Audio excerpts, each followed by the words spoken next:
Hi friends, welcome to our channel Telugu info media. మొదటిసారి మీరు మా ఛానల్ని చూస్తున్నట్టయితే please subscribe our channel Telugu info media. మీకు కనుక వీడియో నచ్చితే తప్పక లైక్ అండ్ షేర్ చేయండి. మేము చేసే వీడియోస్ నోటిఫికేషన్ రూపంలో రావాలంటే పక్కనే ఉన్న బెల్ సింబల్ని ప్రెస్ చేయండి. మీ అమూల్యమైన అభిప్రాయాన్ని తప్పకుండా కామెంట్ రూపంలో పోస్ట్ చేయగలరు. ప్రస్తుతం ప్రపంచమంతా ప్రకంపనలు సృష్టిస్తున్న ఆఫ్ఘనిస్తాన్ రాబోయే కాలంలో భారతదేశానికి పెనుముప్పు అనేది పొంచి ఉందా? జమ్మూ నుండి కేవలం 400 కిలోమీటర్ల దూరంలో ఆఫ్ఘనిస్తాన్ ఉంది. రాబోయే కాలంలో ఆఫ్ఘనిస్తాన్లోని తాలిబాన్లు అనేది మనకు ఒక తీరని సమస్యగా మారబోతుందా? ఆఫ్ఘనిస్తాన్లో తాలిబాన్లు విజయం సాధించడానికి కారణం ఆ దేశంలోని నాయకులు కరప్టెడ్ అవడమని కొందరు పరిశీలకులు అంచనా వేస్తున్నారు. ఆఫ్ఘనిస్తాన్ని ల్యాండ్ లాక్ దేశంగా పేర్కొంటారు. ఈరోజు మనం ఆఫ్ఘనిస్తాన్ గురించి మరికొన్ని ఆసక్తికరమైన అంశాలను తెలుసుకుందాం. ఆఫ్ఘనిస్తాన్ దక్షిణ మధ్య ఆసియాలోని సముద్ర తీరం లేని దేశం. ఈ దేశం అధికారిక నామం ఇస్లామిక్ రిపబ్లిక్ ఆఫ్ ఆఫ్ఘనిస్తాన్. భౌగోళికంగా ఈ దేశాన్ని మధ్య ఆసియా దేశంగాను, మధ్యప్రాచ్య దేశంగాను లేదా దక్షిణ ఆసియా దేశంగాను వ్యవహరిస్తారు. ఆఫ్ఘనిస్తాన్కు దాని సరిహద్దు దేశాలతో జాతి, భాష, భౌగోళిక సంబంధాలు ఉన్నాయి. దక్షిణాన తూర్పున పాకిస్తాన్, పశ్చిమంలో ఇరాన్, ఉత్తర దిశలో తుర్కమెనిస్తాన్, ఉజ్బెకిస్తాన్, తజికిస్తాన్, ఇక సుదూర ఈశాన్యంలో కొద్ది భాగం చైనా ఆఫ్ఘనిస్తాన్కు సరిహద్దులుగా ఉన్నాయి. ఆఫ్ఘనిస్తాన్లో మానవ నివాసం ప్రాచీన శిలాయుగం నాటి నుంచే ఉంది.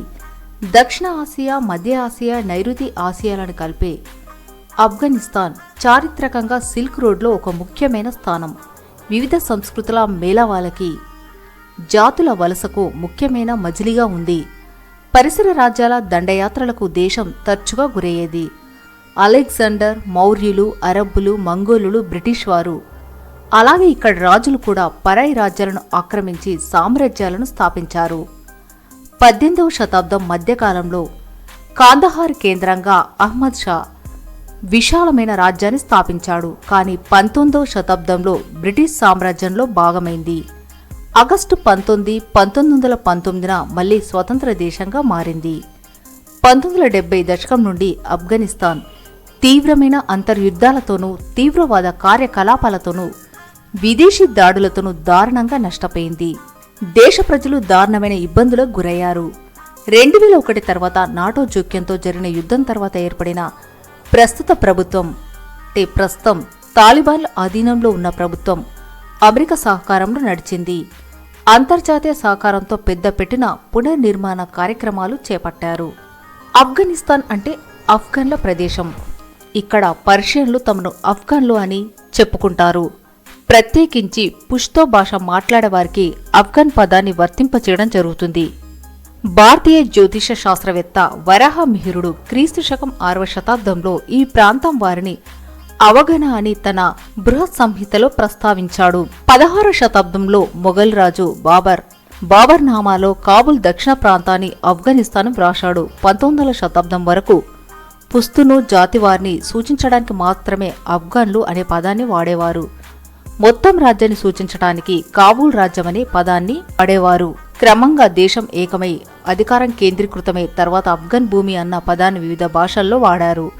1850లో ఫ్రెడరిక్ ఎంగిల్స్ మొత్తం దేశాన్ని ఆఫ్ఘనిస్తాన్ అని ప్రస్తావించాడు. 1919లో దేశానికి పూర్తి స్వాతంత్రం వచ్చిన తర్వాత అధికారికంగా ఆఫ్ఘనిస్తాన్ అనే పదాన్ని ప్రామాణికం చేశారు. ఆఫ్ఘనిస్తాన్ ఒక భూబంధిత దేశం. ఇందులో ఎక్కువ భాగం పర్వతమయంగా ఉంటుంది. ఉత్తర నైరుతి సరిహద్దుల్లో మైదాన ప్రాంతం ఉంటుంది. దేశంలో అత్యంత ఎత్తైన స్థలం నౌషాక్. దేశంలో వర్షపాతం బాగా తక్కువగా ఉంటుంది. ఎక్కువ భూభాగం పొడి ప్రదేశంగా ఉండి ఎండోర్హిక్ స్టీపాన్ బేసిన్ ప్రపంచంలోనే అత్యంత పొడిగా ఉన్న ప్రాంతాల్లో ఒకటి. ఆఫ్ఘనిస్తాన్ వాతావరణం వేసవికాలం చాలా వేడిగాను, చలికాలం చాలా చల్లగాను ఉంటుంది. చిన్న చిన్న భూకంపాలు వస్తూ ఉంటాయి. ముఖ్యంగా ఈశాన్యంలోని హిందూ కుష్ పర్వత ప్రాంతాల్లో తరచూ భూకంపాలు సంభవిస్తాయి. 1998 మే 30న వచ్చిన భూకంపంలో సుమారు 125 గ్రామాలు నాశనం అయ్యాయి. 10,000 మంది వరకు మరణించారు. ప్రస్తుత ఆఫ్ఘనిస్తాన్లో తీవ్రమైన పర్యావరణ మార్పులు సంభవిస్తున్నాయి. గడిచిన 2 దశాబ్దాల్లో 70% అడవులు నశించాయి. 80% భూమిలో భూక్షయం తీవ్రమైన సమస్యగా మారింది. భూగర్భ జలాలు అడుగంటుతున్నాయి. ఆఫ్ఘనిస్తాన్లో గణనీయమైన ఖనిజ నిక్షేపాలు, చమురు నిల్వలు, విలువైన రత్నాల గనులు ఉన్నాయి. కానీ దేశంలోని రాజకీయ కల్లోలం కారణంగా అభివృద్ధి కొరత వలన వీటిని వినియోగించుకోవడానికి ఉపయోగపడడం లేదు. ప్రస్తుతం ఈ అపారమైన ఖనిజ నిక్షేపాలు, చమురు నిల్వలు, విలువైన రత్నాల గురించి ప్రపంచంలోని అగ్రదేశాలు ఆఫ్ఘనిస్తాన్ను తమ ఆధీనంలో, అంటే తమ కనుసన్నల్లో మెదిలే నాయకుని నియమించి హస్తగతం చేసుకోవడానికి ప్రయత్నిస్తున్నాయి. అందుకే రష్యా ఆఫ్ఘనిస్తాన్ని తమ మిత్రదేశంగానే, అంటే తాలిబాన్ల హస్తమైతన ఆఫ్ఘనిస్తాన్ మిత్రదేశంగా చూస్తుంది. చైనా తాలిబాన్లను గుర్తించమని చెప్తుంది. ఇక అమెరికా యొక్క డబుల్ స్టాండ్ అనేది ప్రస్తుతం అంతుబట్టని ఒక మిస్టరీగా ఉంది. కనీసం 50 సంవత్సరాల పూర్వం నాడే ఈ ప్రాంతంలో జనావాసాలు ఉన్నాయి. వ్యవసాయ జీవనం ప్రపంచంలోనే అత్యంత పురాతనమైన వాటిలో ఒకటని చెప్పడానికి ఆధారాలు 1747లో కొన్ని ఆధారాలు లభించాయి. అనేక సంస్కృతుల, జాతుల ఆవాసాలకు, సమ్మేళనానికి, పోరాటాలకు నిలయంగా ఆఫ్ఘనిస్తాన్ ప్రాంతం చారిత్రక విశిష్టత కలిగి ఉంది. ఇండో ఇరానీయులు అనగా కాంబోజా, బాక్ట్రియా, పర్షియా జాతులు, మీడియన్ సామ్రాజ్యం, పర్షియా సామ్రాజ్యం, అలెగ్జాండర్, కుషాణులు, హెప్తాలీట్లు, అరబ్బులు, తురుష్కులు, మంగోలులు, ఇంకా చరిత్రలో బ్రిటిష్ వారు, సోవియట్ యూనియన్లు, ఆ తర్వాత అమెరికన్లు, ఇలా ఎన్నో దేశాలు, జాతుల వారి యుద్ధాలకు ఆఫ్ఘనిస్తాన్ భూభాగం యుద్ధరంగంగా మారిపోయింది. స్థానికులు కూడా పరిసర ప్రాంతాల మీద దండెత్తి రాజ్యాలను స్థాపించిన సందర్భాలు కూడా ఉన్నాయి. క్రీస్తుపూర్వం 2000-1200 మధ్య ఆఫ్ఘనిస్తాన్ ఉత్తర ప్రాంతంలో ఆర్యులు నివసించినట్టు భావిస్తారు. అయితే వారి యొక్క స్వస్థలం గురించి వైవిధ్యమైన అభిప్రాయాలున్నాయి. క్రీస్తుపూర్వం 1700 నుండి 1100 మధ్యల కాలంలో ఆర్యులు స్వాత్లోయ, గాంధార, కుబా, ప్రస్తుతం దీన్నే కాబూల్గా వ్యవహరిస్తున్నారు, ప్రాంతంలో ఋగ్వేదంను తొలిసారిగా ఉచ్చరించారని, ఇక క్రీస్తుపూర్వం 1800 నుండి 800 మధ్య జొరాస్ట్రియన్ మతం ఇప్పటి వరకు ఆఫ్ఘనిస్తాన్ ప్రాంతంలో ఆవిర్భవించి ఉండవచ్చని చరిత్రకారులు ఊహిస్తున్నారు. ఋగ్వేద సంస్కృతికి అవెస్తా పారశిక భాషకు చాలా సామీప్యం ఉంది. కొందరి అభిప్రాయం ఆధారంగా రామాయణ భారతంలోని మూల సంఘటనలు ఆఫ్ఘనిస్తాన్లో జరిగాయి. క్రీస్తుపూర్వం 6వ శతాబ్దం నాటికి ఈ ప్రాంతంలో పర్షియా సామ్రాజ్యం నెలకొంది. క్రీస్తుపూర్వం 330లో అలెగ్జాండర్ దండెత్తి ఈ ప్రాంతాన్ని ఆక్రమించాడు. సెల్యూకస్ ఆధీనంలో సాగిన వారి రాజ్యం కొద్ది కాలమే ఉంది. మౌర్యులు దక్షిణ ఆగ్నేయ భాగాన్ని ఆక్రమించి బౌద్ధ మతం వ్యాప్తికి కారకులయ్యారు. క్రీస్తు శకం 1వ శతాబ్దంలో కుషాణులు ఇప్పటి ఆఫ్ఘనిస్తాను కేంద్రంగా పెద్ద సామ్రాజ్యాన్ని స్థాపించారు. వారి కాలంలో బౌద్ధ మతం, సంస్కృతి బాగా వర్ధిల్లాయి. కుషాన్లను ఓడించి సస్సనిధులు క్రీస్తు శకం 3వ శతాబ్దంలో తమ రాజ్యాన్ని స్థాపించారు. తర్వాత కిదరైటు, హునుల పాలన ప్రారంభమైంది. వారిని ఓడించిన హెప్తాలైట్ల వలన కొద్ది కాలమే సాగింది. తర్వాత క్రీస్తు శకం 5వ శతాబ్దం నాటికి చాలా బలమైన రాజ్యంగా ఉండే హెప్తాలైట్లను ఓడించి ససనీయ రాజు 1వ ఖుస్రో పర్షియాలో తిరిగి బలాన్ని పునఃస్థాపితం చేశాడు. చివరి వాడైన కాబుల్ షాను జయించిన అరబ్ సైన్యాలు ఇస్లామిక్ పాలన ఆరంభం చేశాయి. ఇస్లామిక్ పాలన అనేది ప్రారంభమైంది. మధ్యయుగంలో 19వ శతాబ్దం వరకు ఈ ప్రాంతాన్ని ఖొరాసాను అనేవారు. ఈ కాలంలోనే పలు నగరాలు అభివృద్ధి చెందాయి. ఇస్లాం మతం ఇక్కడ వ్యాప్తి చెందింది. తర్వాత ఆఫ్ఘనిస్తాను వివిధ సామ్రాజ్యాలకు కేంద్రంగా వర్ధిల్లింది. గజనీ, తైమూర్ కాలాలు ఆఫ్ఘనిస్తాన్ చరిత్రలో ప్రముఖమైనవిగా పరిగణించబడుతున్నాయి. 1219లో చెంగిజ్ ఖాన్ నాయకత్వంలో మంగోళ్లు ఆఫ్ఘనిస్తాన్ను, తమిర్లాను, ప్రస్తుతం దీన్ని తైమూర్లాంగ్ అంటారు, జయించి విశాలమైన రాజ్యాన్ని ఏర్పరిచారు. 1504లో బాబర్ కాబూల్ కేంద్రంగా మొఘల్ సామ్రాజ్యాన్ని స్థాపించాడు. 1700 నాటికి ఆఫ్ఘనిస్తాన్లోని వివిధ భూభాగాలు వివిధ రాజుల ఆధీనంలో ఉన్నాయి. 19వ శతాబ్దంలో జరిగిన ఆంగ్లో ఆఫ్ఘన్ యుద్ధాల వల్ల బరక్సాయ్ వంశం అధికారంలోకి వచ్చింది. తర్వాత ఆఫ్ఘనిస్తాన్ను బ్రిటిష్ వారి పెత్తనం ప్రారంభమైంది. 1919లో అమానుల్లా ఖాన్ అధికారంలోకి వచ్చిన తర్వాత విదేశీ వ్యవహారాల్లో ఆఫ్ఘనిస్తాన్ తిరిగి స్వాతంత్రం సంపాదించుకుంది. 1933 నుండి 1973 మధ్యకాలంలో జహీర్జా రాజ్యం కాలంలో ఆఫ్ఘనిస్తాన్లో పరిస్థితులు నిలకడగా ఉన్నాయి.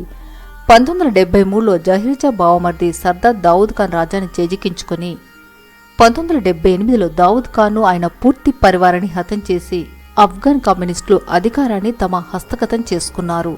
ఈ తిరుగుబాటును కల్క్ లేదా మహోసౌర్ విప్లవం అని అంటారు.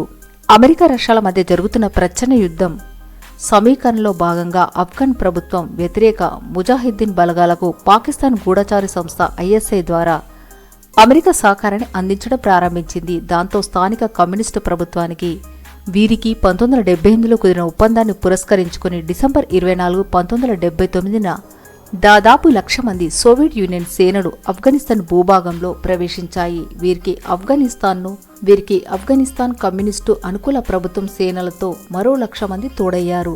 ఫలితంగా 10 సంవత్సరాలు సాగిన ఈ అంతర్యుద్ధంలో 6 లక్షల నుండి 20 లక్షల మధ్య ఆఫ్ఘన్ వాసులు మరణించారని అంచనా.